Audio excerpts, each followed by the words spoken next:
we are about to attend another CD on crown preparation. As you all know, CDs are supposed to be the backbone to our profession. It enables a dentist to learn newer and newer skills. In that respect, I have no doubt that these series of CDs are going to help a great help to all practices in our branch. I congratulate and wish all success to our president and his team of officers for their untiring efforts. Thank you. Thank you, Joy, sir, for those kind words. You have been very gracious in your compliments. Next, over to the faculty, Dr. Manikya Arapolu.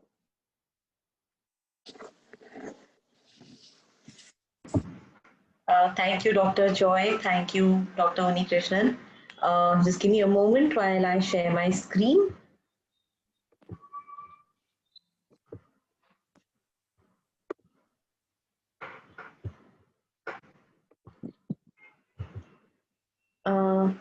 Could you confirm that you're able to see my screen? Yes, ma'am. Loud and clear. Okay. Thank you so much. Good evening, everybody, and welcome to this session on crowns, anterior and posterior, right from treatment planning up till cementation. We're going to cover this in two parts. Today is going to be part one, where we're going to be talking about the fundamentals of crown preparation. And tomorrow is going to be part two, like Dr. Unikrishnan already said, where we're going to be covering the rest of the part of crown prep and the temporization, impression, and cementation protocols. So please mark this out in your calendars and do join us tomorrow as well for the session number 2. Now, there's a very famous saying in English when we talk about kings or kingdoms as such, that uneasy lies the head that wears the crown. Now, what does this mean to us as dentists? It's just some food for thought. This is something that I have realized on my own over a period of time while I was practicing. So wherever I see patients, and I've practiced in different parts of India, I've practiced in Mumbai for a long time, I've practiced in Bangalore. I in fact studied BDS and MDS in Bangalore, and I went on to practice for some time in Delhi. Currently, I'm based out of Bangalore. And one of the things that I have noticed is that while you are studying, you read about how crowns and ridges are supposed to last for 10 to 15 years. They are supposed to be the permanent treatment plan for your patient. But unfortunately, in my practice, in my own career, and even when I talk to my peers and friends, what I have noticed is that crowns don't tend to last as long as they are supposed to last. So while we don't see the crown per se failing, but the tooth structure below that tends to fail much sooner as compared to the crown. So most labs and companies that make crowns today and ridges today give you some amount of warranty. It could start from 5 years right up till 20 years, and now there are even lifetime warranties that are available. Now, what does this say about these labs that are giving them out? It says that they are confident that their material is not going to fail. However, they do not take guarantee for the crown or the natural tooth below the crown. If that goes into a failure mode, then the entire part, the aspect of you trying to do a lifelong crown becomes null and void. So that's why I kind of find a similarity between this saying here, where you find that uneasy lies the head that wears the crown. Why is it uneasy? Because there's a lot of pressure on the natural tooth to keep on performing, and if correct protocols are not followed, more or less it is going to fail. So today is going to be an attempt to understand what really works. I'm going to talk about what has worked for me in practice, and of course we're going to follow it up with the part 2 tomorrow. Now, a well-fitting final restoration is not luck. Many times, we have this one particular case where we find that, you don't need to do too much of adjustment. You find that the crown margins fit beautifully. You find that the crown goes in without too much of adjustment. And, you feel that, oh, this has been a one-off case for me. However, that's what should happen with all our cases. That's how each of our case, crown and bridge case, should be treated. Now, this is a result of not luck, but of careful planning and execution, which would include a very good tooth preparation. We're going to discuss that in detail today. A healthy gingiva, visible margins which can be captured in the impression, good materials. It's important to use good quality materials, and one of the reasons, I'll just give you an example. I was just having a chat with one of my friends a few days ago. She's a pedodontist, and she had done a root canal, and she'd given a stainless steel crown to a kid, a young kid, maybe 9 or 10 years old. And this kid came back in a year's time with an abscess. Now, obviously, she had to redo the root canal. The root canal had clearly failed. And when she took off the crown to see the condition of the tooth below, she found a lot of secondary decay in the crown, in the natural tooth below the crown. And we were having this chat on why would a healthy tooth structure, she was sure that she'd removed all the carious dentine and all the carious tooth structure. So she and I were having this chat, and this discussion came up around why would a healthy tooth structure suddenly develop secondary caries. And the only reason that came to my mind at that point of time was the cement that was used to cement that stainless steel crown. Now, there is a powder liquid that is involved. You take one scoop of powder, 1 drop of liquid, and you're mixing the two. But do you really know what is 1 drop? Can you really say that, 1 drop is going to be, your 1 drop could be maybe half a drop of mine, or 1 drop of mine could be twice the drop of somebody else. So it's really subjective, and that affects your powder liquid ratio. So it's important to use good quality materials which would give you a similar predictable result each and every time. You should also have a good impression procedure, and finally a lab which can understand you. When I finished MDS and I came into practice, this was more than 10 years ago, what I found was the lab that I was working with was not able to follow the margins that I was creating. Irrespective of the width of the margin, I used to make shoulder margins, and irrespective of the width of the margin, I realized that the crown used to rest on the gingiva. So I was just not able to explain. I used to send the work back. It used to come back to me in the same way. And I was just having too much of trouble with the lab. Finally, I changed the lab, moved to another lab, and I was able to get my way through. So it's important that you have a good harmony and a good relationship with your lab. They are able to understand what you actually require, and they are able to follow it through. So all of these factors are going to be important when it comes to planning and execution of a restoration. Now, 3M has come up with a concept, and this is what is being run globally. They call this the Success Simplified campaign, and this is for indirect restoration, so like crowns and bridges and inlays and onlays. Now, the idea is that if you're going to use the same technique each and every time, you're going to have that much level of success in your procedures. So you don't have to worry about, is this crown going to pop off after a few days, or is this tooth going to decay below the crown. So you don't have to worry about all of those factors if you follow one single simple technique. So the principles of this technique would be to follow the simplest possible way that ensures reliable results. Not very difficult to understand. Be as minimally invasive as possible. Now this is important in the context today where we are trying to save the tooth structure as much as possible. In earlier times, the idea was, you've done a root canal, you see a big filling, you want to put a crown over it. So you just for anything, you just prepare a crown or do a crown prep and place a crown over it. So today the concepts have changed. We've moved away from the traditional crown and bridge to probably doing more of inlays and onlays. However, still crowns and bridges are an integral part of our practice. But you have to be cautious and you have to judge in which cases you can do and you should avoid.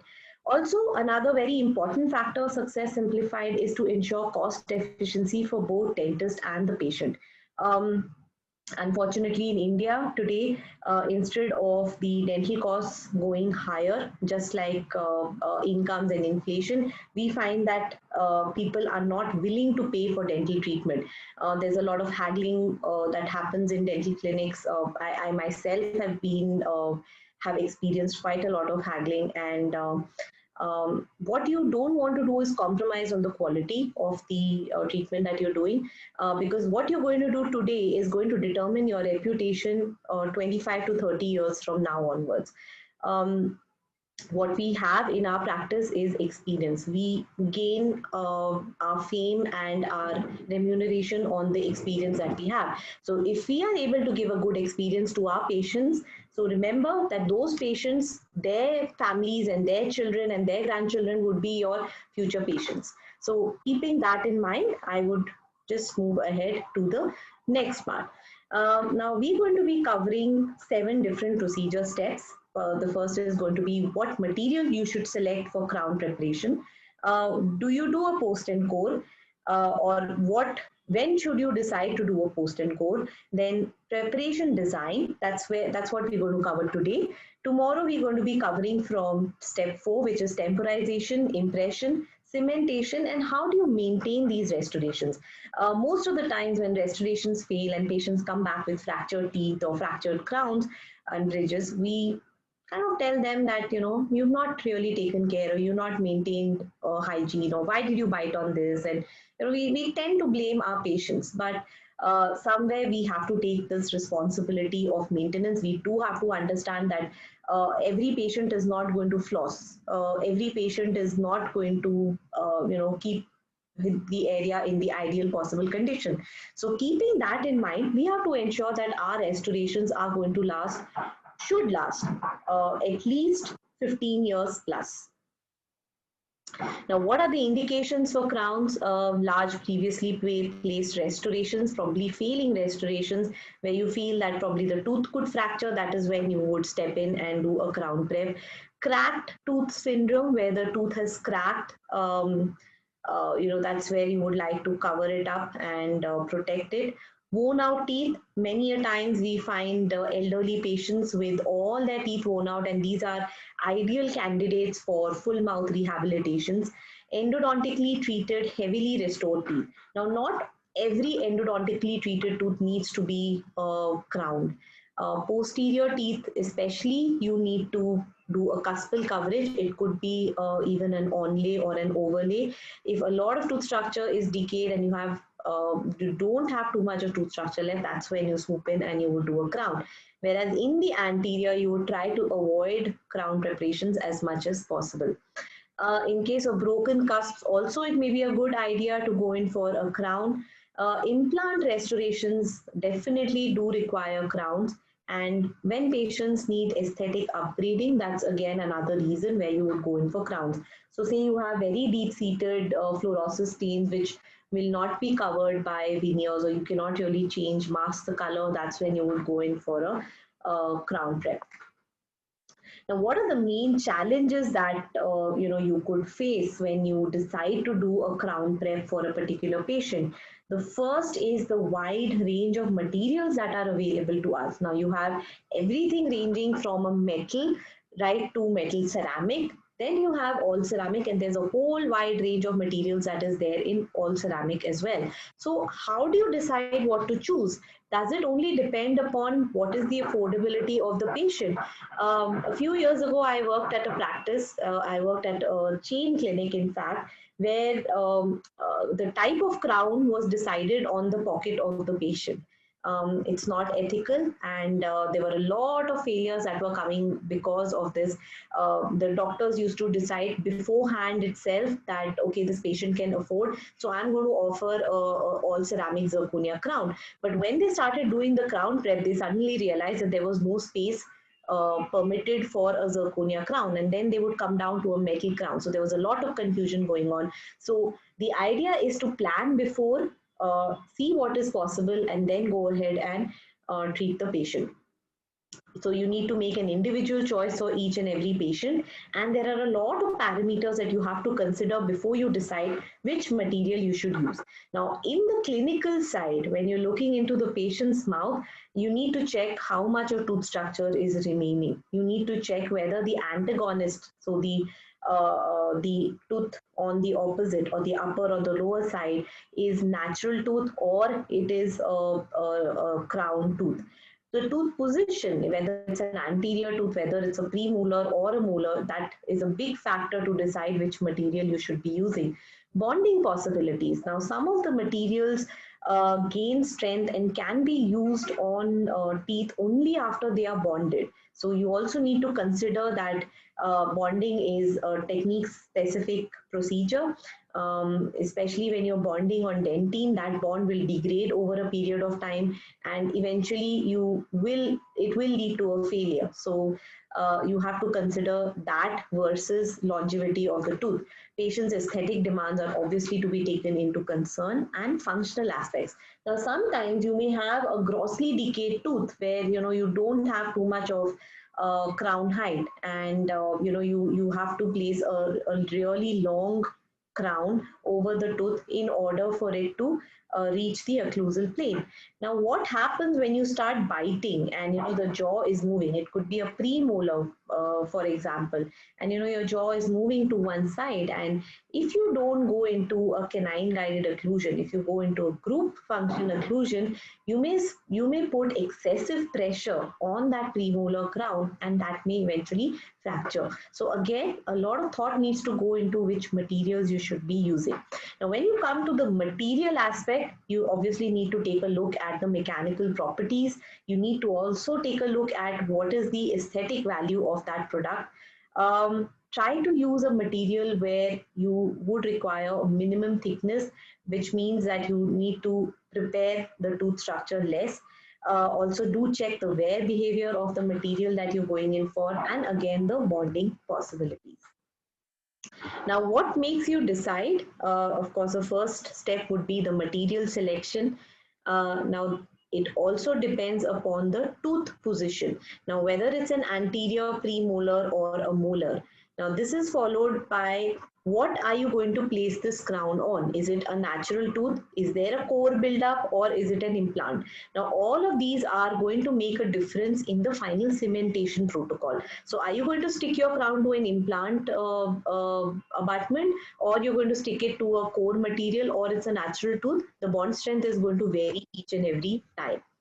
Then what is the indication? Is it a partial crown, or it's a full crown, or it's a veneer, or you're making a 3-unit bridge? So what is it that you're working on? And finally, what is the material choice that is available? So are you going in for a metal PFM or a composite material, or all ceramics, which are the most popular materials these days, that is zirconia and the glass ceramics. Now, if we take a look at the types of crowns or the materials that we can make crowns with, most of them are here on this slide. You start off with resin. So these are more or less temporary restorations, followed by metal restorations, so full contour metals. These are indicated for patients who can't really afford crowns. So these give a long-lasting option, but they are non-aesthetic. So they keep shining in the patient's mouth, and sometimes a patient can afford a better crown, but due to lack of interocclusal space, you may again end up making a metal crown. Then you have porcelain fused to metal. This is probably by far the most commonly used material in dentistry, at least in India. And Further advancements are porcelain fused to zirconia. So you have a coping that is made up of zirconia over which porcelain is fired, then glass ceramics, and today you also have full contour all ceramic zirconia crowns, which means that there is no more layering that is required. From inside to out, it is the same material that is acting as the crown. Now, this was a survey that I did through asking a few of the top labs in India, how many or what is the share of crowns that they make. And we found that a majority of it was the metal ceramic, followed by zirconia, followed by metal, and then the EMAX. EMAX and metal probably had the same share in the market. Now, it got me to wonder why metal ceramic is so popular. I mean, even when we practice, one of the first options that we offer to the patient is a metal ceramic crown. So the reason for that is it's economical, it's fairly aesthetic, and it gives you good amount of strength. All the three factors are important from a patient's point of view as well as a dentist point of view. But what should actually guide you to plan the crown for your patient? The strength of the material, aesthetics, the fit of the crown, very, very important. And finally, how much of it that the patient can actually afford.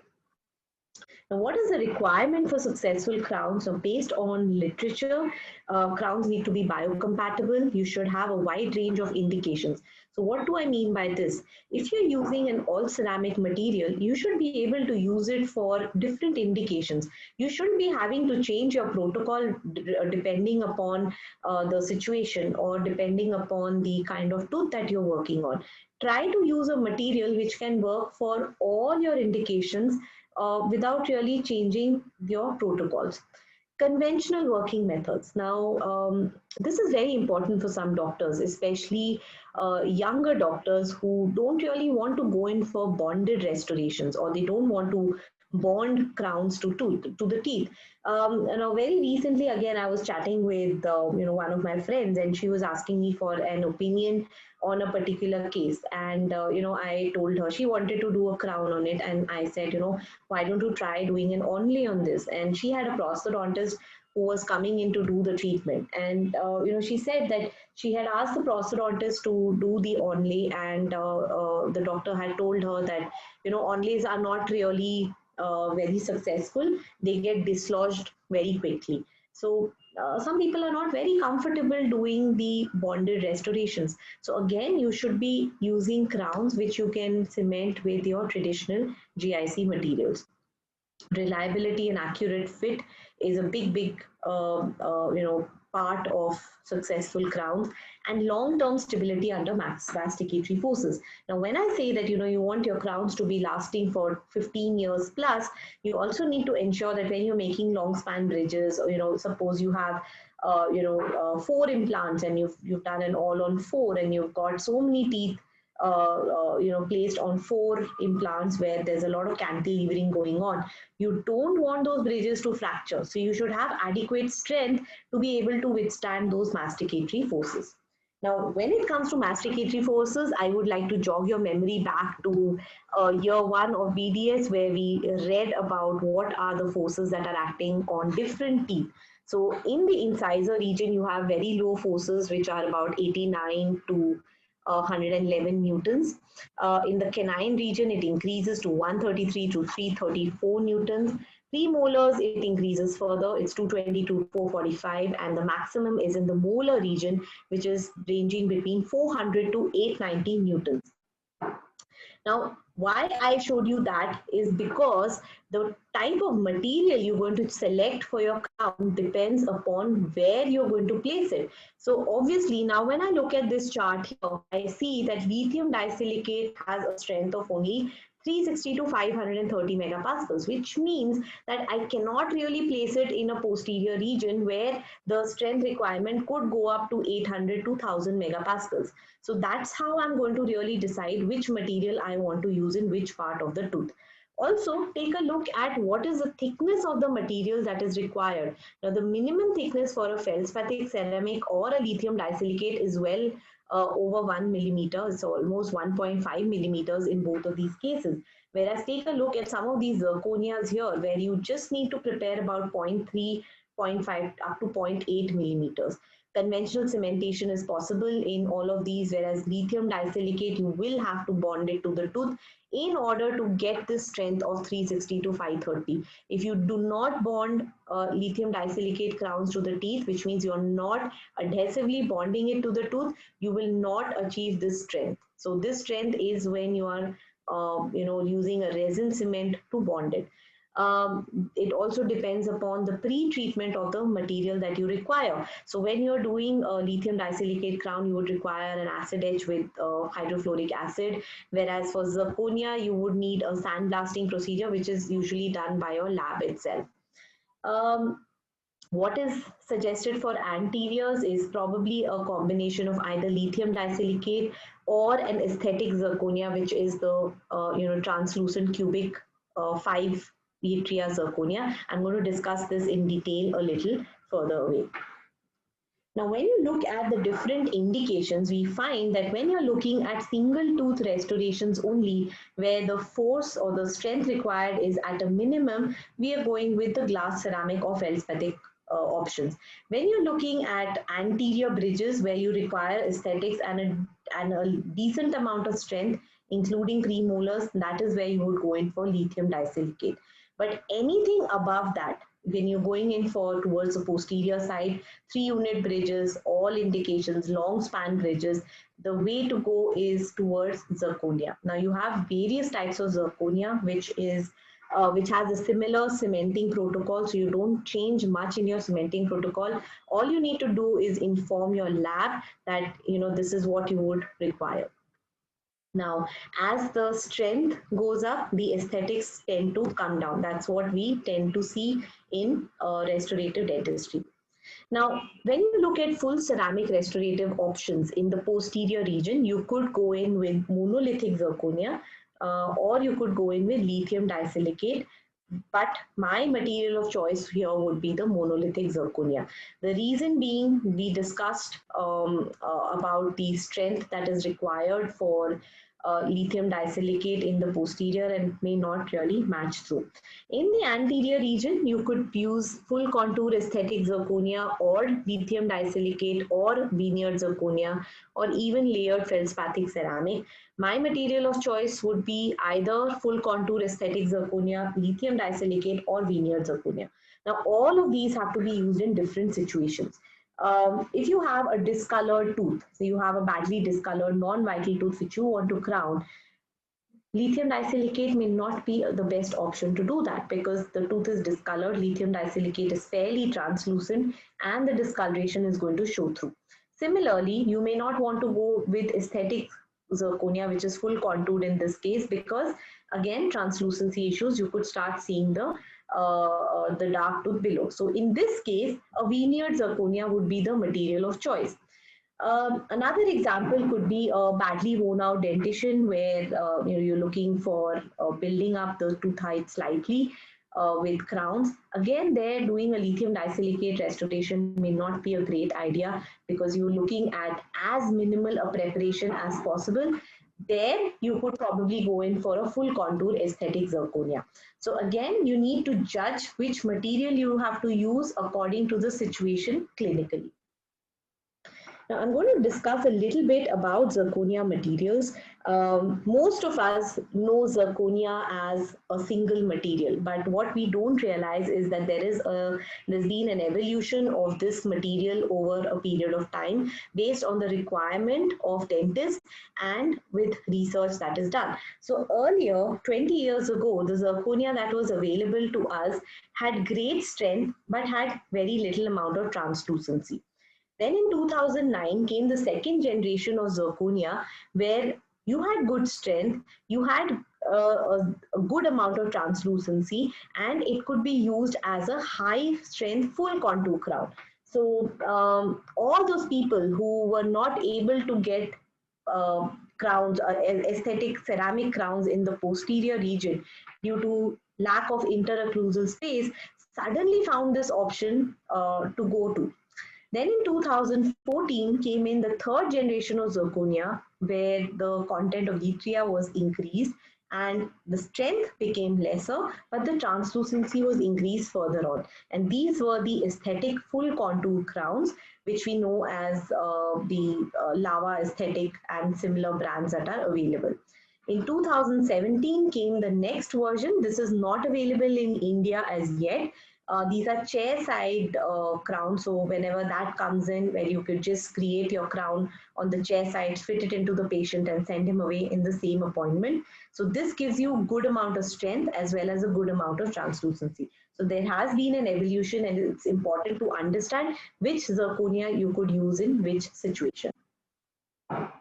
Now, what is important to understand that each of these comes with a different amount of yttria. Now, in 2009, you had 3%, in 14, you had 5 to 7, and in 17, you had 4%. Now, what is important to understand is why yttria is added to zirconia. Now, in room temperature, when zirconia is just lying like that, pure zirconia, it cannot be used as a dental material. It is a monoclinic material, and zirconia is basically available in 3 different crystal forms. Now, at room temperature, when nothing is done to it, it is lying as a monoclinical form. Now, some amount of yttria is added to this. This is about 3% of yttria, and suddenly this monoclinic form changes to a tetragonal shape. Now, why is this tetragonal important? Because this is what gives zirconia its strength. So I'm sure all of you must have seen, some pictures or videos, or sometimes in conferences you see that you have stalls put up with good branded zirconia, and there's a hammer that's lying next to different crowns, and the people at the stall would urge you to take the hammer and try and you smash the zirconia crown, and you do it and you do it, and it doesn't happen. Now, the reason it doesn't happen is because of the presence of these tetragonal crystals. Now, this is what gives it strength. However, the aesthetics here are slightly lacking. So now the next part of the research added some more amount of yttria into it, and the crystal form changed to cubic. Now, cubic form has about 5% yttria, but it is more aesthetic as compared to the tetragonal form. Now, why is this important to understand? Is because the cubic phase is what has better translucency. You are able to see better the aesthetics that you're trying to achieve in terms of the incisal translucency, the proximal translucency is something that you could achieve with these aesthetic zirconias. Now, what happens when you are trying to pass light through a structure where there is more amount of tetragonal crystals? So you have 90% of tetragonal crystals versus a structure where you have only 45% of tetragonal crystals. Now, when you're going to pass light through it, this light is going to get scattered, and that's going to harm the aesthetics of the tooth. Whereas when you're going to pass this through more amount of cubic crystals, this light is going to pass through straight, and this is what is going to give you this great amount of translucency. So as a thumb rule, the more the amount of cubic crystals you have, the better the translucency is going to be. Whereas the more the amount of tetragonal you're going to have, the better the strength is going to be. Just for your information, I'm sure all of you have heard of artificial diamonds, and you see in the markets, you have these beautifully shining artificial diamonds. Now, most of those artificial diamonds are zirconias, and they are cubic zirconias. So if you have 100% cubic zirconia, it shines like a diamond. So just to give you a perspective. Now, what happens when you have tetragonal phase, and this is very important to understand this property of zirconia, of how it stops crack propagation. Now, when you are applying force, or when you are applying undue force on zirconia, there is a phase change. Now, on application of force, you would see that there is a crack propagation that starts. Now, under stress, these tetragonal crystals go back and convert into monoclinic crystals. Now, these monoclinic crystals are slightly higher in volume as compared to tetragonal. So, there's a 4% higher volume of the monoclinic form, which in turn stops the crack in its tracks, and the crack cannot propagate. So this is the reason when you are hitting the crown with the hammer and it doesn't break, the reason for that is this tetragonal phase gets converted into the monoclinic form. All right. Now, not all zirconia is alike. There are several thousand brands of zirconia that are available. All labs, local labs, good labs, they all have their own brand of zirconia. Now, what you need to understand is that when zirconia is correctly sintered, it should look something like this. It should be dense, it should be pore-free, and it should be defect-free. Now, what happens when you don't follow or don't use a good branded zirconia? You could end up with a zirconia like this, where you have irregular grain sizes, you could see some porosities, you could see some impurities as well. Now, the more number of defects that would be there in zirconia would make your final restoration less strong. It would compromise on the strength, it would compromise on the aesthetics, and compromise on the fit as well. Now, all of these zirconia crowns are made using CAD-CAM, which is a very accurate method of creating crowns today. Now, when you use good branded zirconias, they come along with a shrinkage factor which is attached on the box of the discs. Now, some of these may have 20%, some may have 19%. So what it means is once you have created your crown and you sinter it in the oven, it will shrink by that particular percentage. But generic zirconia does not come with any percentage. So all these local zirconias, which are probably, your lab offers it to you at a lower cost, would not give you the same properties and the same kind of finish and longevity as a good branded zirconia. So that's what you need to keep in mind. And why do you need good strength in your crowns? Because you want to reduce the size of your connectors. Now, when you make long span bridges, and I'm sure most of you would have seen or heard that sometimes bridges fracture, and the most common point of the fracture of bridges is along the connectors. Now, why does this happen? Because that is the weakest link in an FPT, and especially if it is made up of all ceramic, that is all the more weaker, and that's where the crack propagation starts. Now, to prevent this, the sizes of connectors have been increased, but the challenge has always been that it is aesthetically unappealing. The bigger the connector sizes, the more unaesthetic the crown is going to look. So the idea is, if you use good quality zirconia, you can actually bring down your connector size to 7 millimeter square in the anterior and 9 millimeter square in the posterior, which is as low as 3 millimeter connector height in the anterior region and about 4 in the posterior region. Now, what are the different types of zirconia restorations that you have? We've already discussed this, but just for your information, you have layered restorations where, just like PFM crowns, you have a zirconia coping which is created, and then there is feldspathic porcelain that is layered on top of it. And then you have monolithic restorations where complete crown is created out of zirconia only. There is no layering that is required. So this is the layered crown, where you see that using CAD-CAM, zirconia coping is created, over which porcelain is layered, it's fired, and this is how it eventually looks. Now, what are the disadvantages of using this kind of a material when you're using veneered ceramics?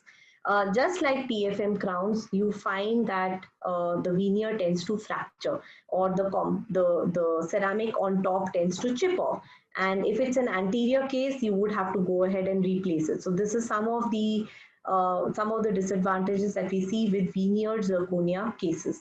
Now, what is being seen is that the crack propagation usually starts along the veneered ceramic wherever it gets rough. So, we tend to do our high point reduction, but how many of us actually polish our restorations after the high points have been removed? Most of us just put it back, cement it into the patient's mouth without even thinking. Now, that's where the crack propagation could start, and that could lead to delamination or chipping off of the ceramic that has been added over.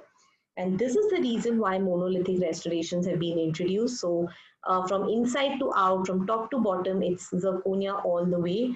So there would be no chances of bulk fractures or chipping. Translucency is much better.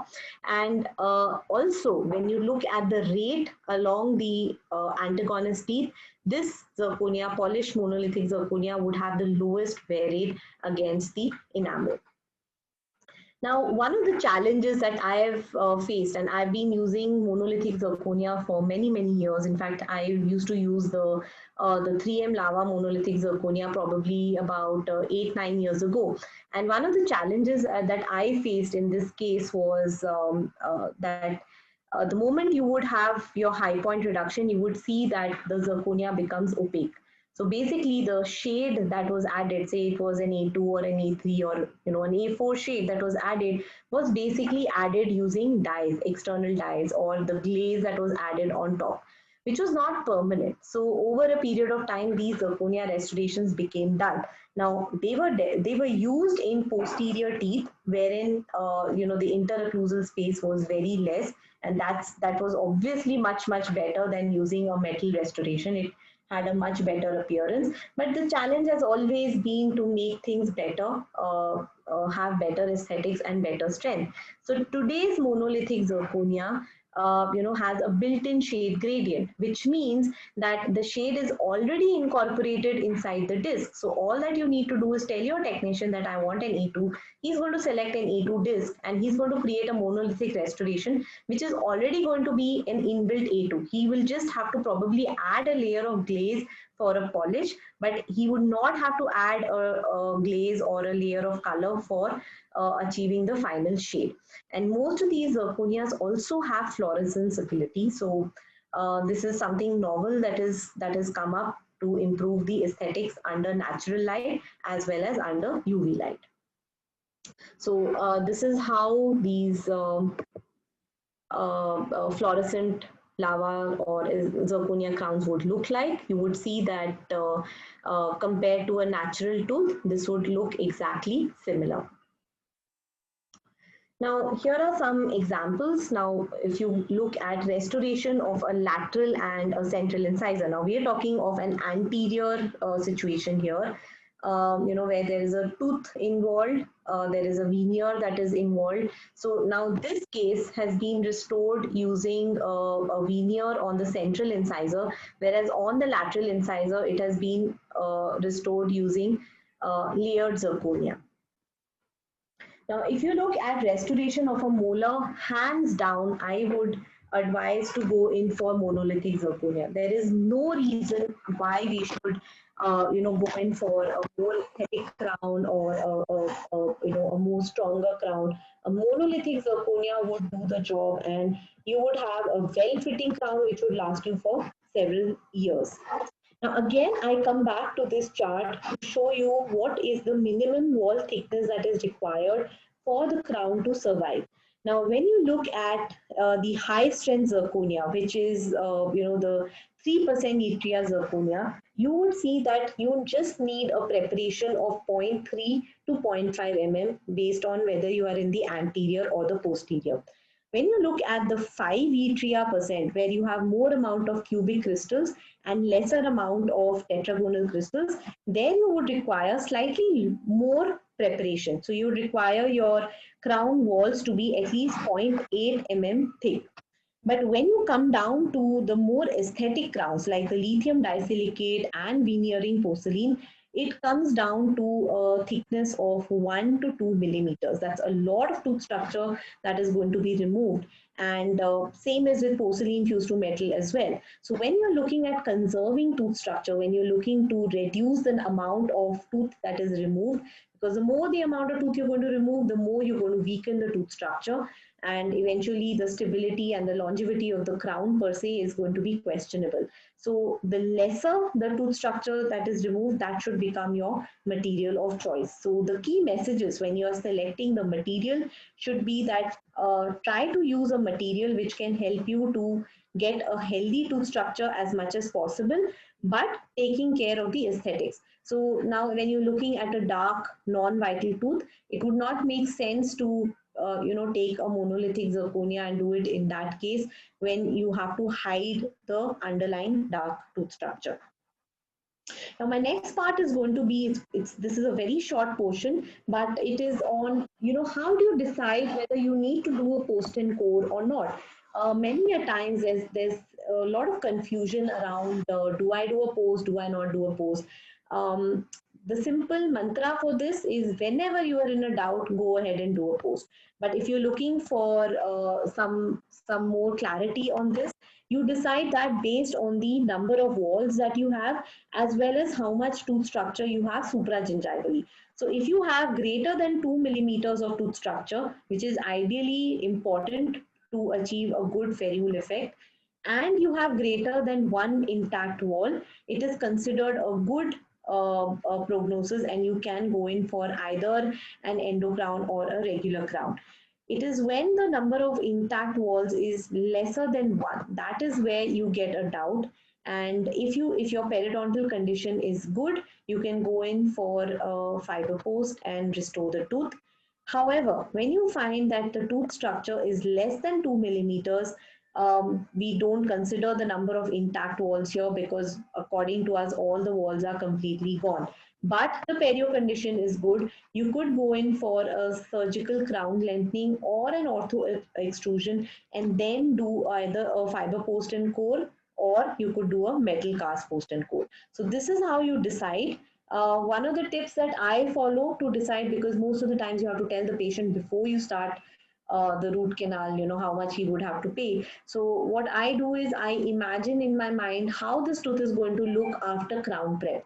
So if I see that there are two walls missing on a molar, and I see that the third wall is very thin, and you will have a very thin wall once you do the crown prep, that's when I go and tell the patient that I would need to do a post and core in this situation to give your core more retention.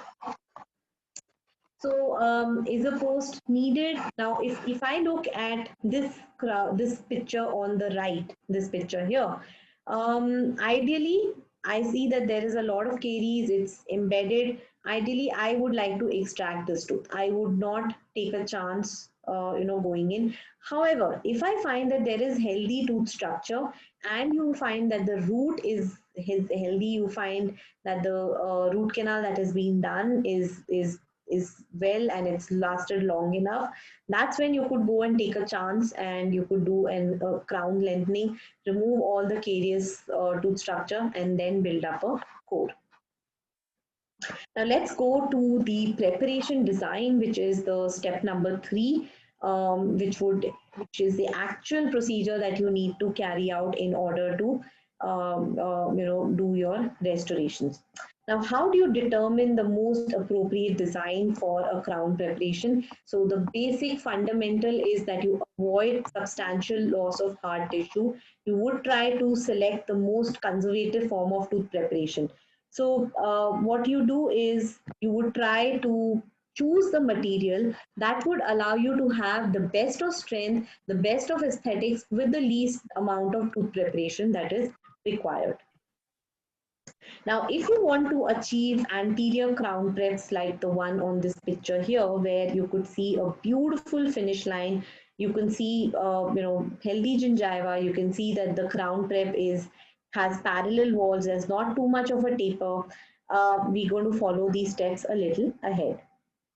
Now, if you're going to follow different materials, if you're going to use a veneered zirconia, then you would need about 1.5 to 2 millimeters of tooth preparation in the incisal, whereas in the axial, in the buccal and the lingual sides, you would require about 1 to 1.5 mm of tooth structure removal. Now, again, I would repeat that this would be in a case when you're trying to hide a discolored tooth. I remember one of my cases a few years ago. I got to see a patient who had paid almost 80K to get intentional root canals and 4 lithium disilicate Emax crowns in order to bring her teeth behind. Now, she was in her early 40s and she didn't want to go through orthodontic treatment. So the dentist that she went to had advised her to get intentional root canals and crowns for this. And she got it done and she was very happy with the way her teeth looked. But over a period of time, in a year's time, in fact, the teeth beneath started getting discolored. And this lady went back to the dentist and tried to show him, and the dentist just shooed her away, saying that no, it's not discolored, and it's perfectly fine. And that's when I got to see her, and I saw that I could see that the tooth below the crown had become gray. And because this was a lithium disilicate crown, I could completely see the darkness through the teeth, and she was very, very conscious about it. So the next step that we did was we removed those crowns, and once we removed, we saw that the tooth below had completely discolored. So these were healthy teeth a year ago, and within a year they had turned gray and brown. Now, one of the reasons my endodontist told me was that there was GP in the pulp chamber. So the entire GP was not removed, and that is the reason this discoloration took place. However, that is a story for another day. To cut it short, we went ahead and did veneered lava crowns for her, and that has lasted more than 6 years. Today, she's still in touch with me, and she's very, very happy with the aesthetics. If you were going in for a monolithic zirconia, now this would be, in case where you don't have too much of crown height and you want to reduce the amount of preparation. There, for anteriors, you could just remove 0.3 mm of tooth structure. 0.3 is almost like a lumineer. It's like a veneer that you are creating. But the concept is that this minimum thickness should be about 0.3 mm. If you have a thickness lesser than 0.3, the crown is going to fracture. So if you are going in for a lithium disilicate or an Emax preparation, you would require much more preparation. So you would require a 1.5 to 2 millimeter at the incisal. Now this is to achieve the incisal halo and the translucency that you see with natural teeth. And at the axial, the buccal and the lingual, you would require a 1 to 1.5 mm reduction.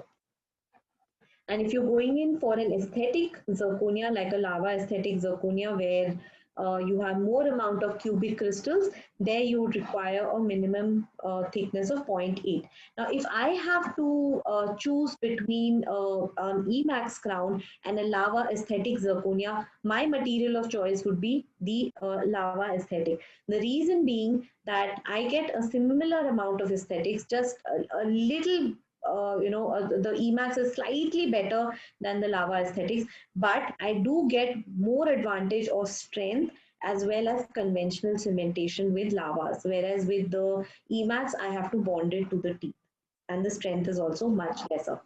So when we go in for anterior teeth preparation, we would require these burrs. At least I use these burrs for my anterior preparation. Now for the buccal and lingual axial reduction, I use the round-ended tapered fissure burr. For breaking the proximal contact, I use a thin tapered fissure burr. Now this is very, very thin, so you could note down this number. For the singular reduction, I use a wheel-shaped burr. Finishing the restoration, I require a yellow banded burr, a similar size as the burr that I'm using for the buccal and lingual reduction. And then finally, for the finish line modification, I use an end cutting burr. Now the end cutting means that only the end or the tip of the burr is the cutting edge. The rest of the burr is safe ended. Now, before I start any crown preparation, irrespective of whether it is endo-treated tooth or I'm doing an FMR case or anything, I would like to achieve the final, restoration either on the tooth surface or on a model. So say I'm doing a root canal or I've completed a root canal, I'm going to build that tooth up to its original height or where I want it to be so that it is easy for me to create a temporary. Now, once I've done that, I could be doing this on a model or I could do it in the mouth, patient's mouth with composite. I would go ahead and create a putty index which would cover the entire buccal and the lingual surface. In fact, the entire tooth. If I'm a beginner, so in my early days when I was learning how to do crown preps, I used to also make these indices again with putty. Now this would be to evaluate your crown prep at the end of the preparation. So I'm going to show you how. Now, one of the very, very important points for following during the anterior tooth reduction is that you have to follow a two-plane reduction. Now, this is something that not many of us are aware of and not many of us follow.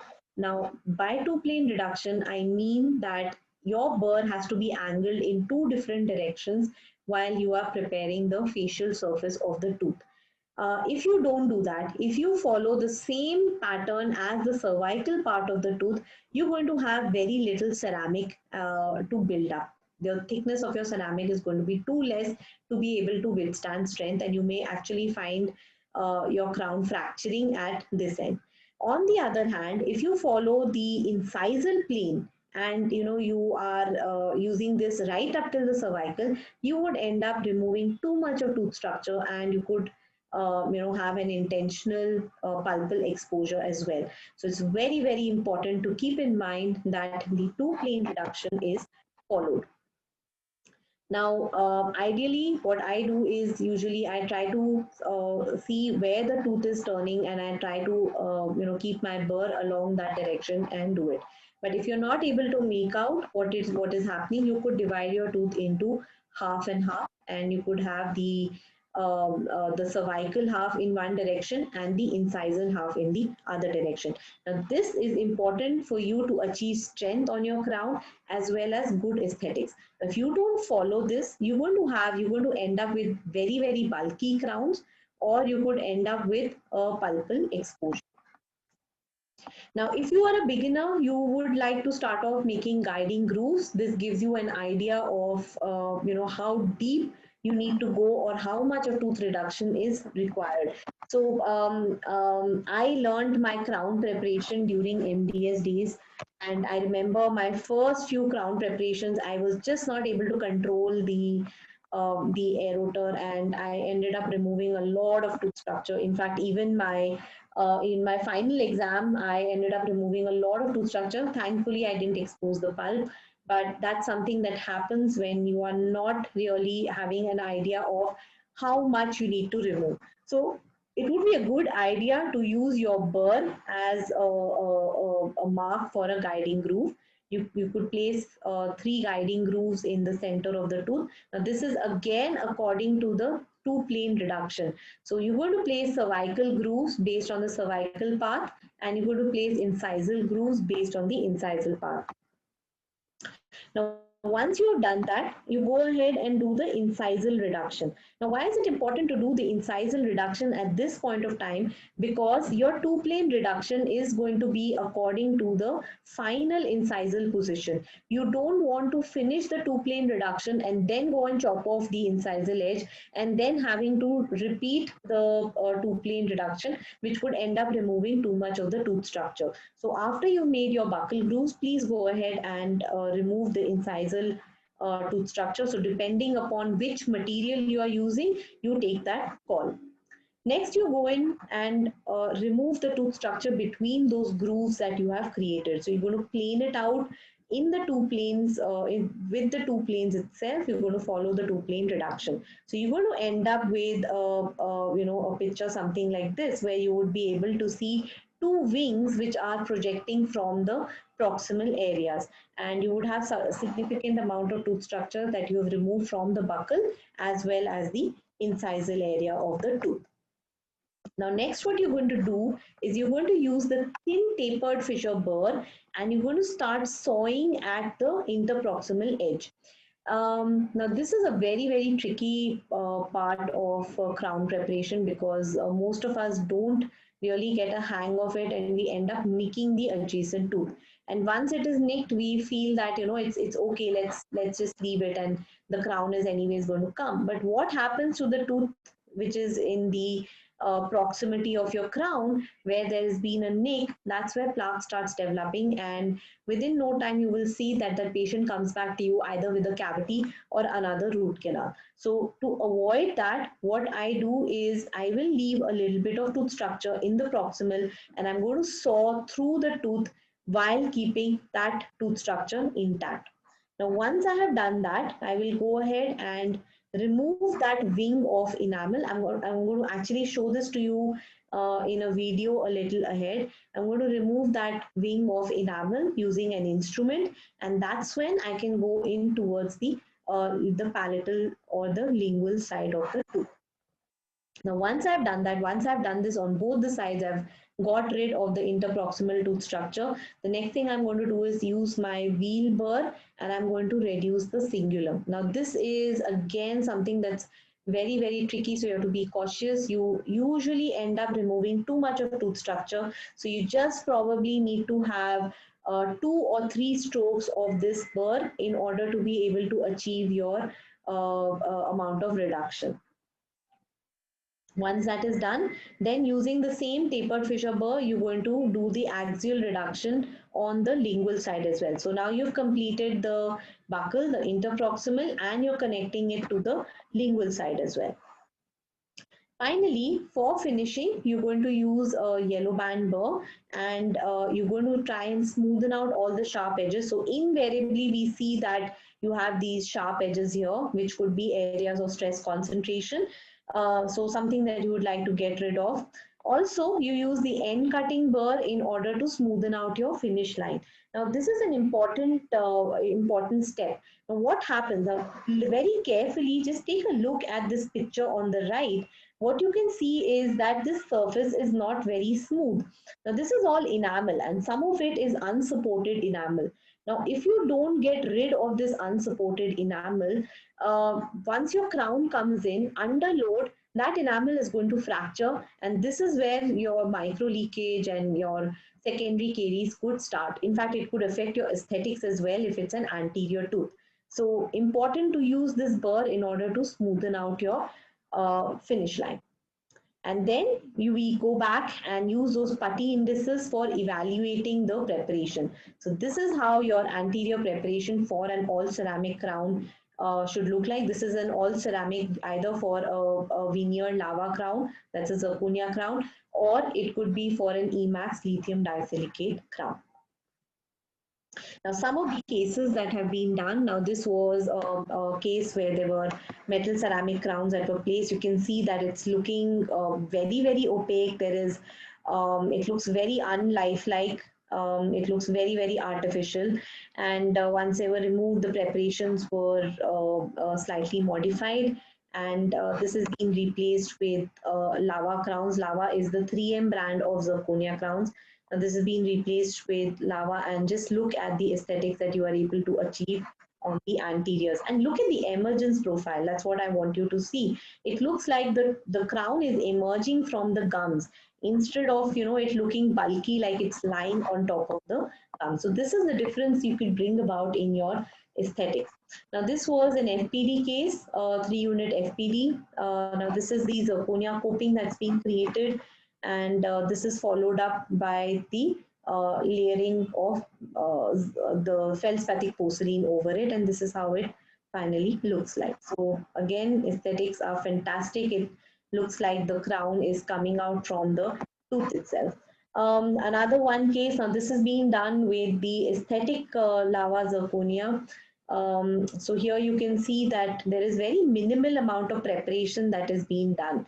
So it's not like the conventional Emax preparation or the the lava full contour veneered ceramic preparation. This is just where you require 0.8 mm of crown structure, and look at the aesthetics that you're able to achieve with it. Look at the incisal translucency that you're able to achieve with this. So it looks very, very beautiful. And if you're able to give this kind of work to your patient, I can guarantee you that your patients are going to come back in big, big numbers to you.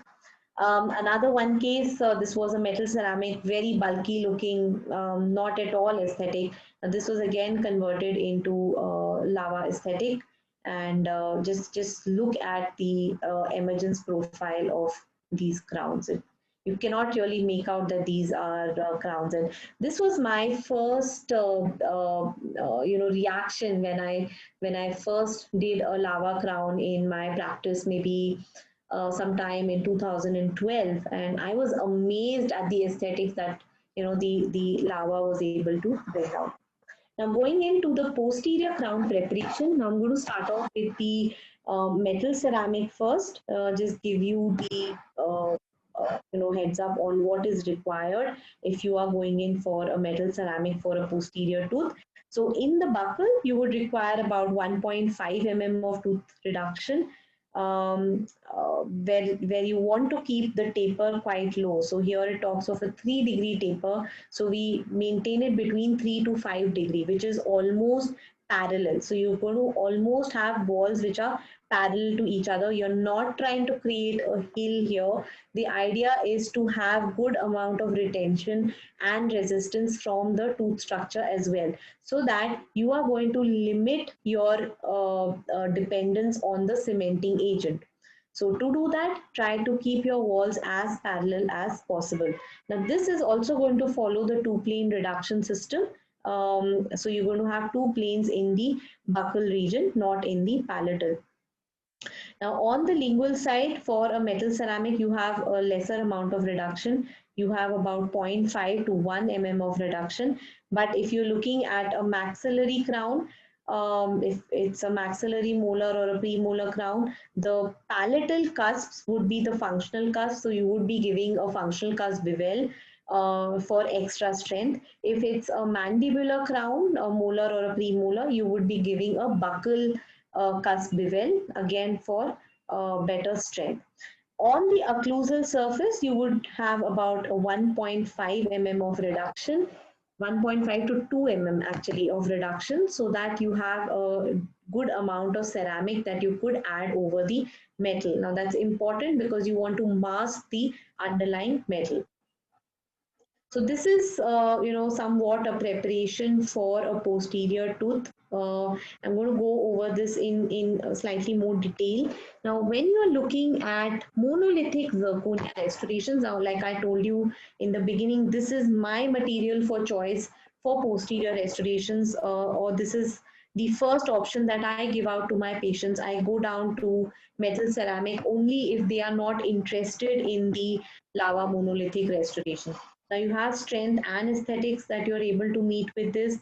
Earlier, you had to have full veneer restorations, but now with research, you're able to create a single crown out of a block of zirconia. So you have very good fit because it's CAD-CAM. You get great strength, biocompatibility, and you are able to match the shade very well. The biggest advantage of this is that you have been able to give your patients another option apart from metal crowns. So there were lots of patients of mine who didn't like those shiny metal crowns in their mouth, and affordability was not an issue with them.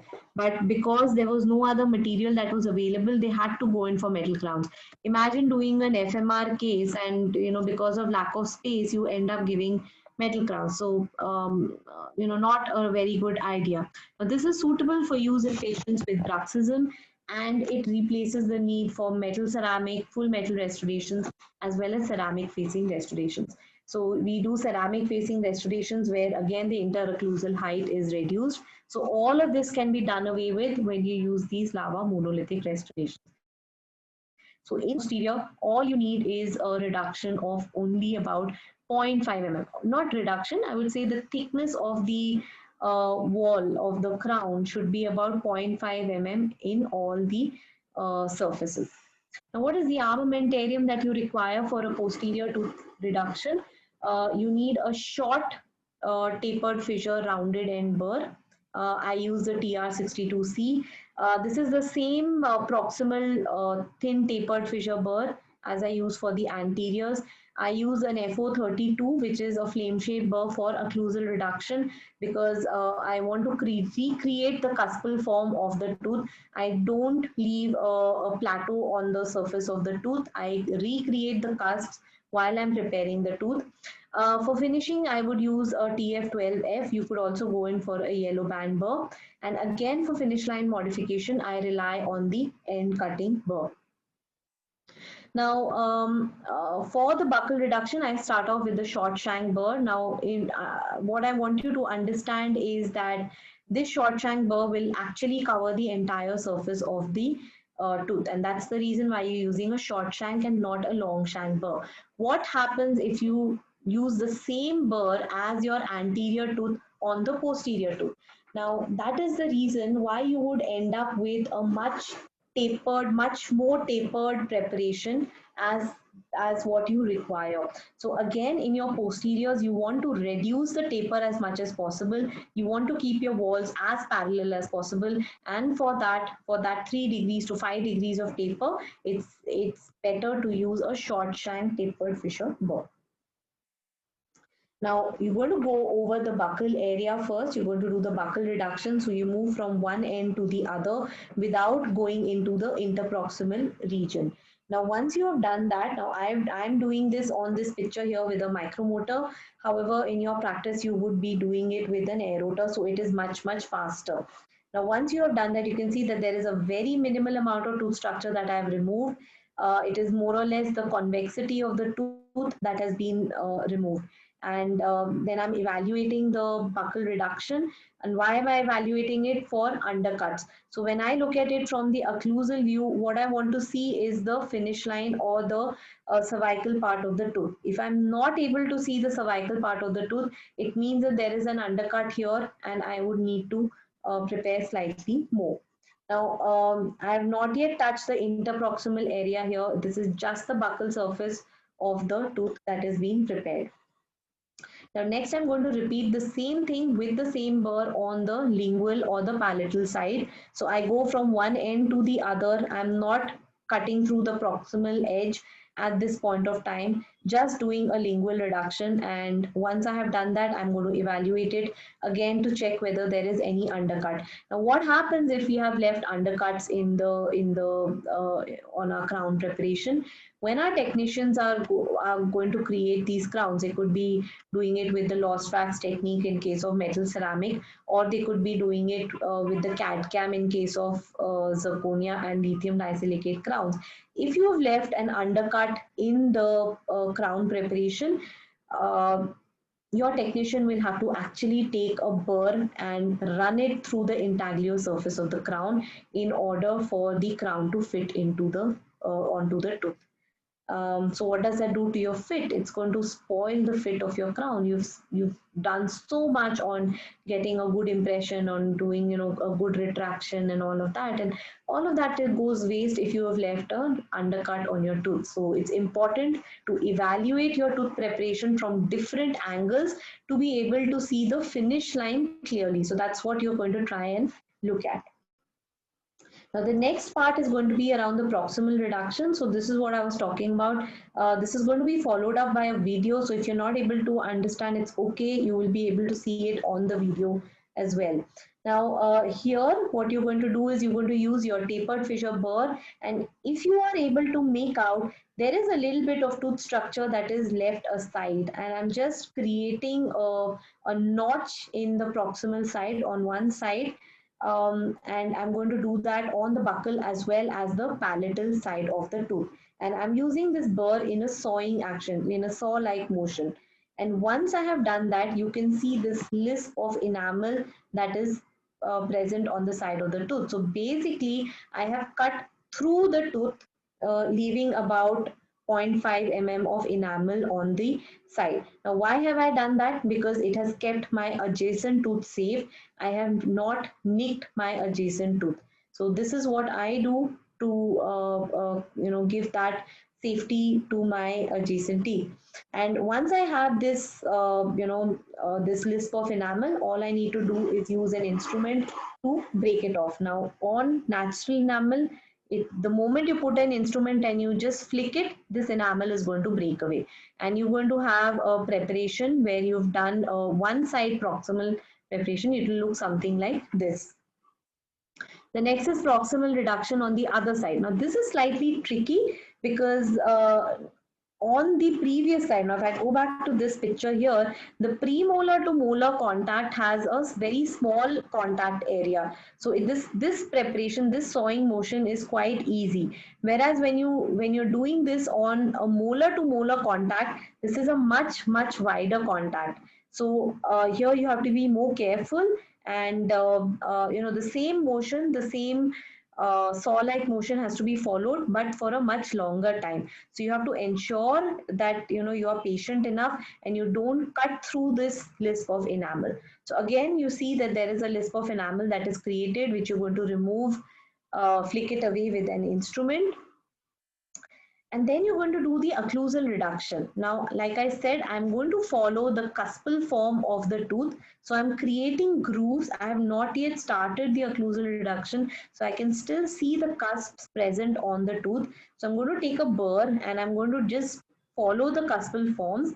I'm just going to dig into the tooth, kind of create grooves like depth guiding grooves for the occlusal reduction. And then I'm going to follow it up with a flame shaped burr and I'm going to run it along the cuspal inclines to be able to achieve an occlusal preparation like this.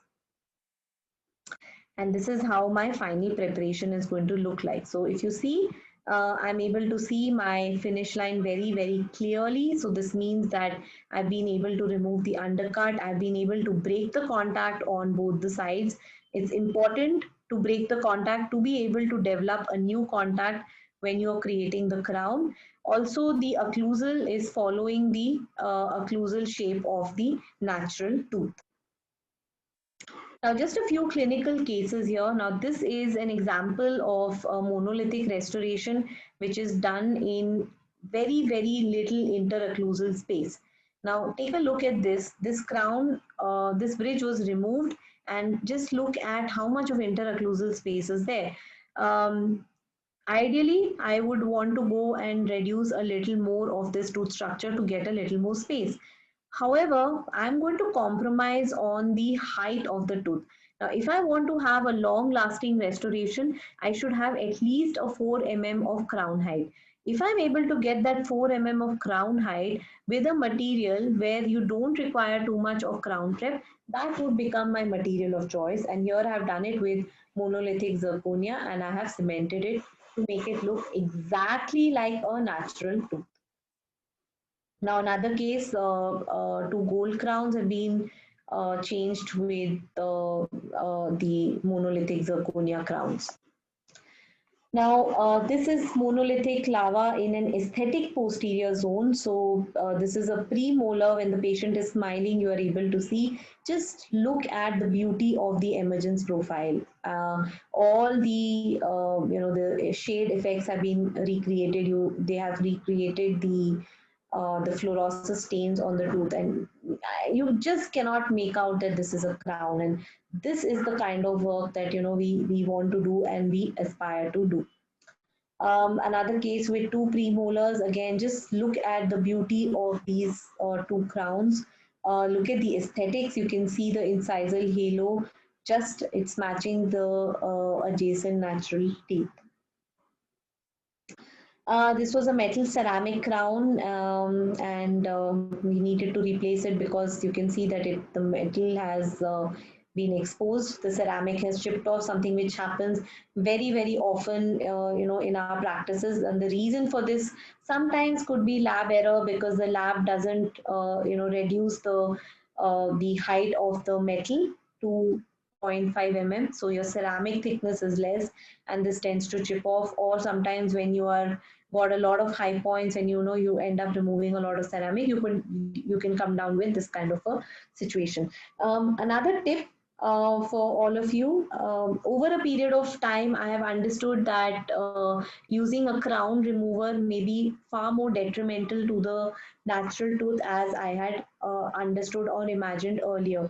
So now what I do is I split my crowns to remove them. So I have stopped using the crown remover except to remove these split parts. So using a burr, I just cut through the crown now on the buccal, the occlusal and the palatal. I just create a full cut through and through, and then using an instrument, I just squeeze out the two parts.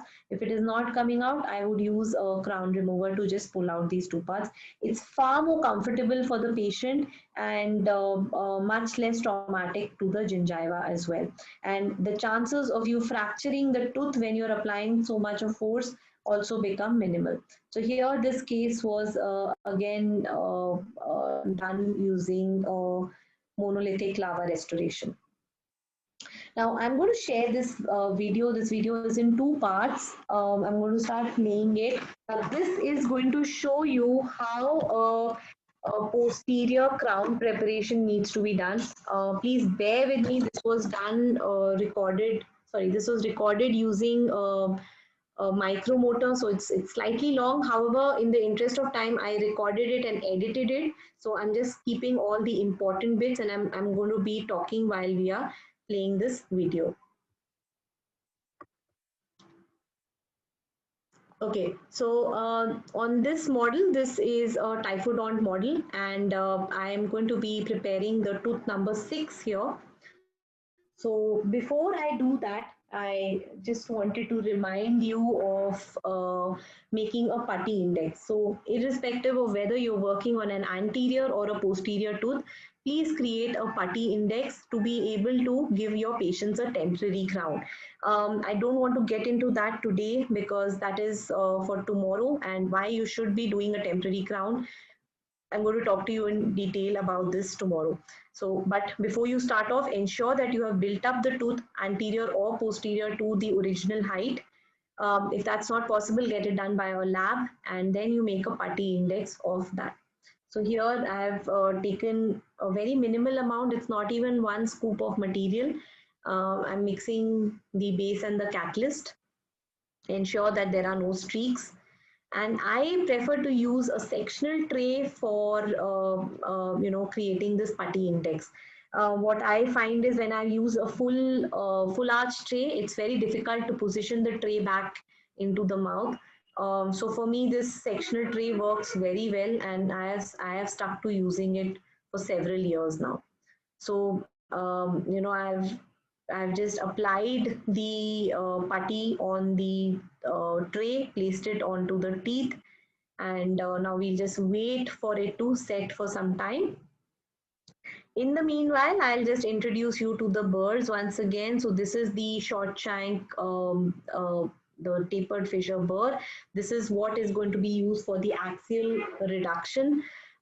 This is the thin tapered fissure burr. Try to keep it as thin as possible so that your proximal, you don't end up overcutting. Then you have the flame shape burr, you have a red band burr for finishing, and then finally you have the end cutting burr for your final modification of the finish line. Now these are all aeroter burrs, but since I'm going to use it in a micromotor, I'm placing it onto a converter, and that converter goes into the micromotor. So these are all your regular aeroter burrs, so please don't worry about this. Now, before I start off, I'll just take off this putty index. Now, what I want to capture is the detail, and why I want these details is because this is what is going to be the basis for the temporary crown that I want to create. Now, let's start with the preparation. Now, we are going to be working on the tooth number 6.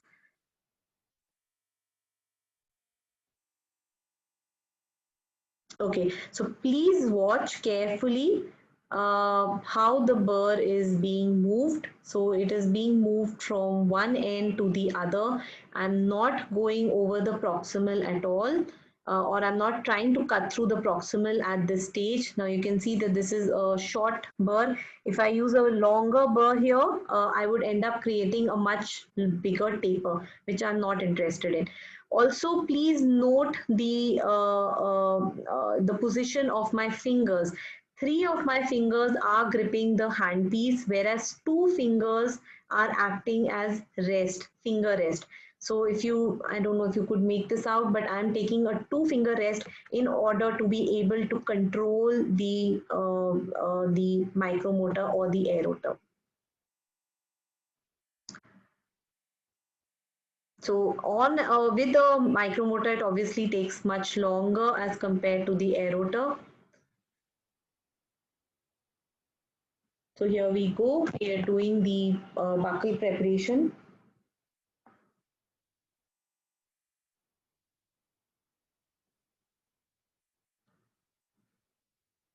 Now what I'm doing here is removing the undercut. So you saw that this excessive preparation in the center of the tooth. Now that was to remove the undercut because that's where the bulge of the tooth is really going to be. Now I find that a little more preparation needs to be done in the center or central part of the tooth. So once I've evaluated it, I'm not very happy with the final preparation. So I'm just going and preparing a little more.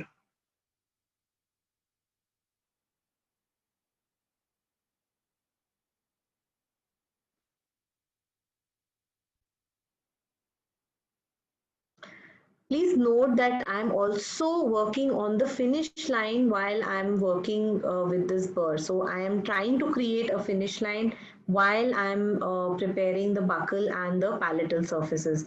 Now the same thing I'm going to repeat on the palatal. Please note again that I have a 2-finger rest on the adjacent teeth. Now that is in order to get a good grip. Please note that when you work with these burrs on an aerotor, you don't really get control over it, and you could actually end up removing too much of tooth structure.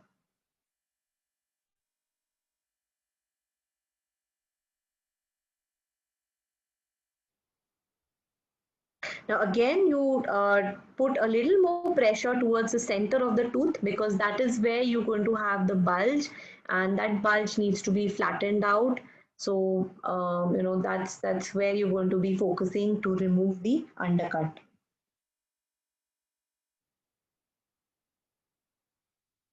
While I'm doing that, again, I'm going from the proximal surface to the proximal surface. I'm not cutting through the proximal at all right now. I'm still leaving the proximal for the next step. But I am working on the finish line while I'm doing this.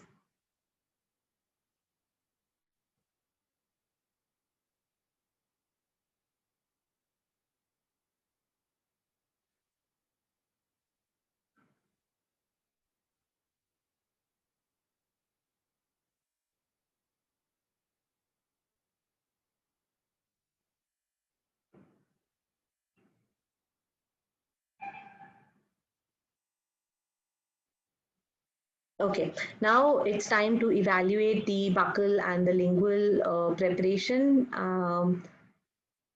It looks like it's done well, so I'm evaluating it from different angles to check whether any undercut exists.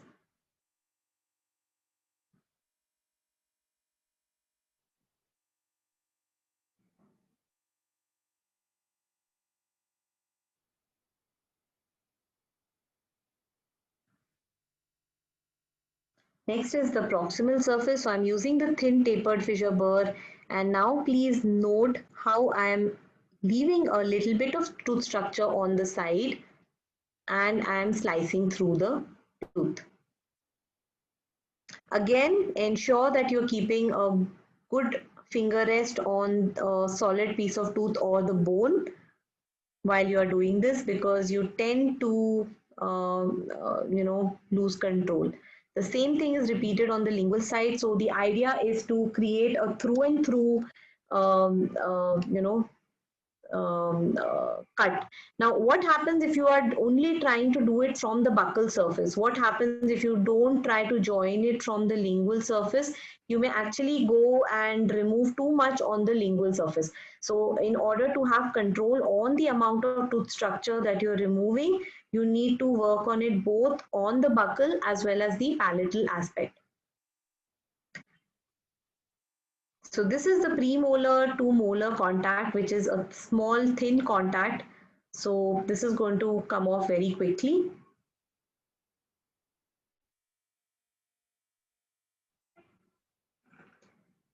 Now just take a look at that lisp of enamel that is left behind. Now what I have done is I've sliced through the tooth, leaving that tooth structure behind, and that has protected my adjacent tooth. So I'm 100% sure that my adjacent tooth is not nicked. Now I'm taking an instrument and I just flick it, and you can see this lisp of enamel just fractures and it breaks off.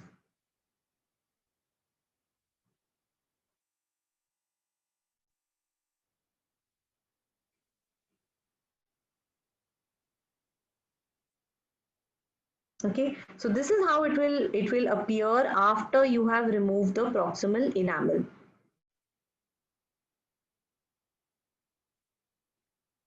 Okay, now I'll just go to the part 2 of this video.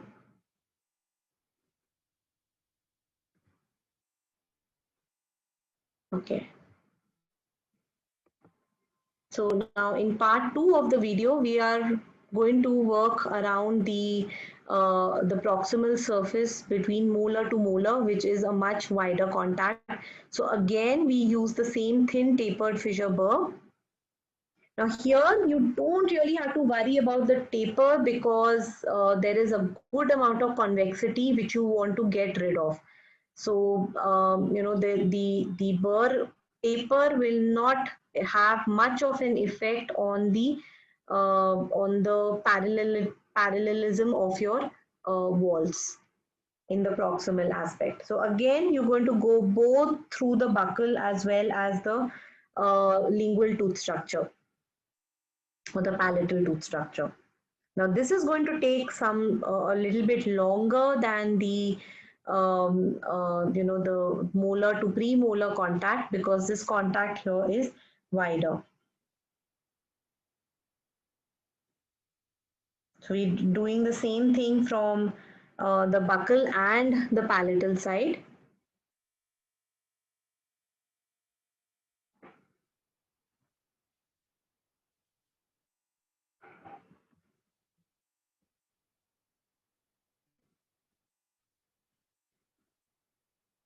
And so that you are able to see, I have kept this part as whole. I have not edited through the part so that you are able to see how the burr goes through the tooth structure while keeping a lisp of enamel. Because this, I believe, is one of the most important parts of crown preparation, something which most people struggle with. I have also struggled with this till I found a way to work around it.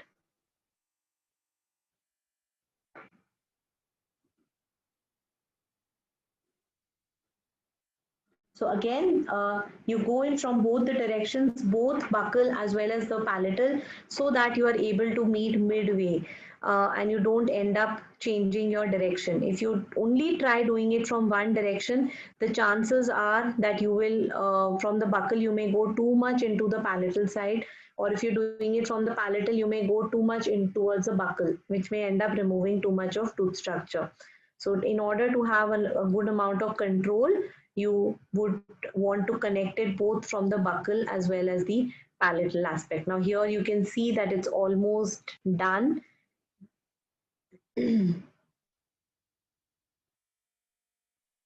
Okay, and here you can see that lisp of enamel, all the powder has been removed. Now on acrylic, it seems to be a little tough, but trust me, on enamel, just a flick of instrument is needed and all of this enamel just breaks off. And that also breaks the contact in the tooth. So you don't really have to take your burr too close to the adjacent tooth to break the contact. Just by breaking this lisp of enamel, you have also ended up breaking the contact between the two teeth. Now, what happens when you have broken, you know, the contact? You find that the wall is slightly squarish, or you know, it is a flat wall, and you would like to curve the wall and remove the sharp edges from the walls. So I'm going in again with the same tapered fissure burr, and I'm just smoothing out the sharp edges. So on both the proximal sides, so the disto buccal and the disto palatal side, I'm just moving the same burr around before I go back to the coarse ended burr. Now once this is being done, I'm happy with the proximal reduction. Then I'm going to use the you know, the end cutting burr in order to get the final finish line. Now one thing I want you to note, when you're using the end cutting burr, if your burr is not moving smoothly, suppose you have a part of the tooth where your burr just jumps or it moves out of the tooth and you know, it jumps and goes over to another part of the tooth, that means that that part of the tooth doesn't have a smooth finish line. So you need to work around that part. And you, now if you are able to see the previous action, the burr was just moving on its own, it was just rotating in on the finish line on its own. So that's the level of you know, finish you should be getting on your finish line. in order to get a smooth surface.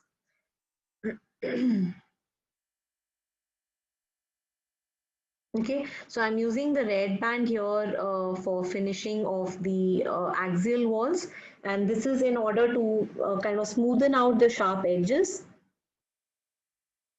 And I have still not touched the occlusal surface. So my occlusal for a posterior is, kept for the last or the end. Now, I'm going to follow the grooves on the occlusal surface of the tooth, and I'm going to use either I could use this burr or I could use a blue banded burr in order to create depth grooves on the occlusal surface. And those depth grooves are created along the grooves that are already present on the natural tooth. So I'm just going ahead and deepening those grooves with this burr.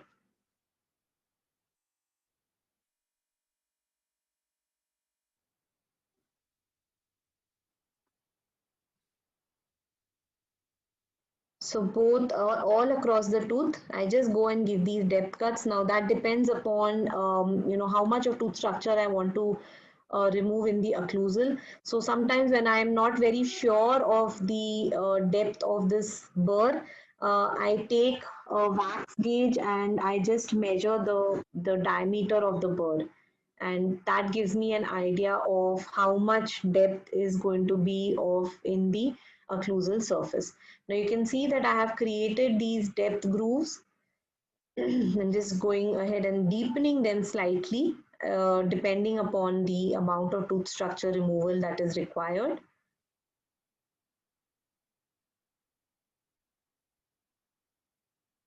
Okay, now I will use the flame shaped burr, and this is what I will use in order to achieve the occlusal reduction. Now I'm going to follow the cuspal incline. So on this tooth here, and this is the maxillary molar, I can see four major cusps, and I'm going to follow this cuspal incline. So I keep the flame shaped burr at the center of the tooth, and I'm trying to reduce it along the depth grooves and along the cuspal inclines as well. So the cuspal form will be maintained, but the tooth structure is removed up till the depth groove. So all of this is very easily done using the flame shape burr.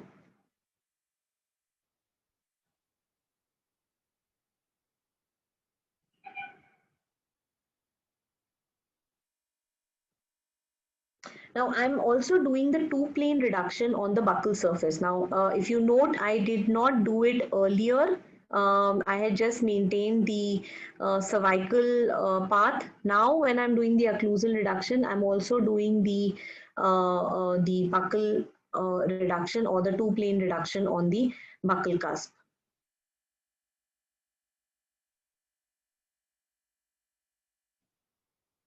Now, because this is a maxillary molar, the functional cusp bevel would be given on the palatal cusp. If it was a mandibular molar, the same would have been done on the mandibular surface, the buccal surface.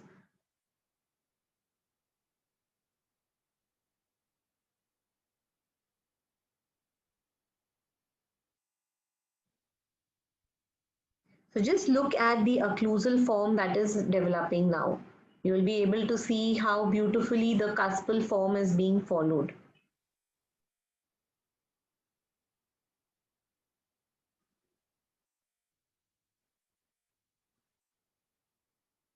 And the same thing is going to be followed on the palatal cusps as well.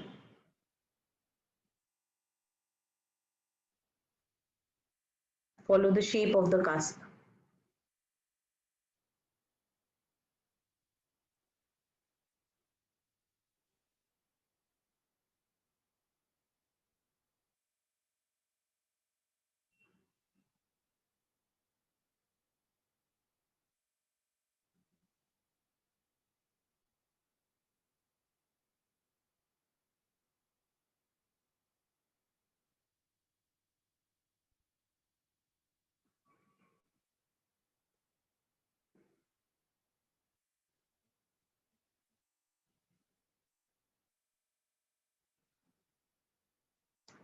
Now this is the functional cusp bevel that I'm adding over on the palatal cusps. Now that's by keeping the burr at a 45-degree angle and moving it over on the palatal cusp. This is the action. Again, I'm doing it with a flame shape burr. You could also do it with the short shank tapered fisher burr as well. And this is how your final tooth preparation is going to look like after reduction, and the same thing is in the picture. Okay, so this is how the final preparation appears. So you can see the beautiful cusps that are being followed, and when you get a crown that is going to match this cuspal form. So what happens? What happens if you don't do this, and you create a flat surface here? You will not be able to direct your forces through the long axis of the tooth. Now, you don't want your forces to be going down the fulcrum, especially in cases of molars. So you don't want it to be the force to be going down at the fulcrum level. You want it to go through the roots. In order to be able to do that, you need to follow the cuspal inclines of the natural tooth. So another request for all of you to join us back tomorrow for the part 2 of this webinar, which would include temporization, impressions, and cementation, along with how to maintain this restoration. Thank you very much for a patient hearing. It's been a long session. Really thanks a lot from all of us here at 3M. You could contact Jibin you could see his number on the screen here for any material requests or any queries that you may have. Thank you so much once again, and let's meet back again tomorrow evening at the same time. Thank you, Manikya ma'am, for this session. It was very exhaustive, and you have covered almost everything. Shaju sir, are you here?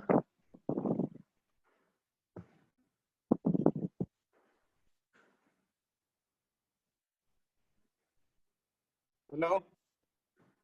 Shaju sir, yes. So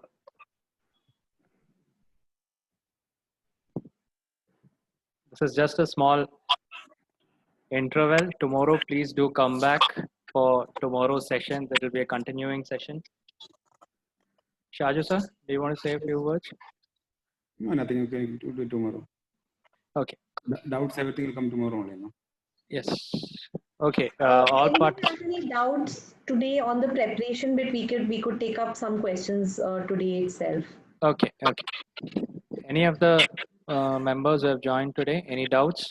Please do unmute yourself and ask, or you can even text. I'll read out the questions.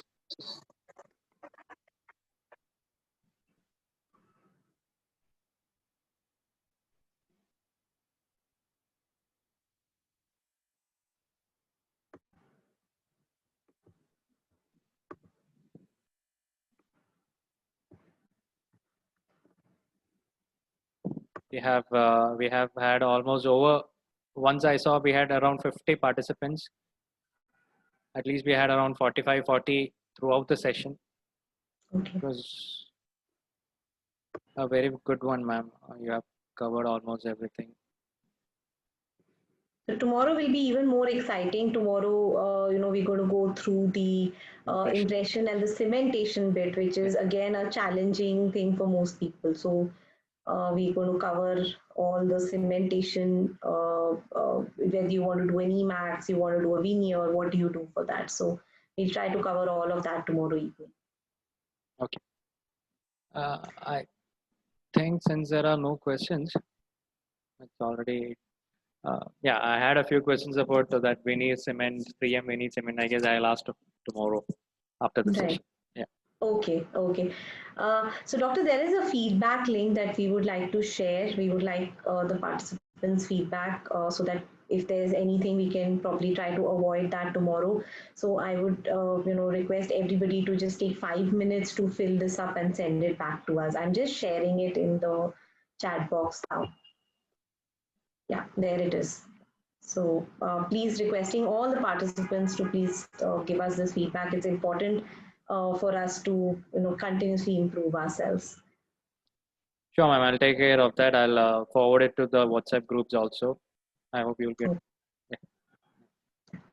Thank you. Thanks, everyone. Thank you for joining in. Thank you, Thanks, ma'am. Dr. In that Amish. case, yeah.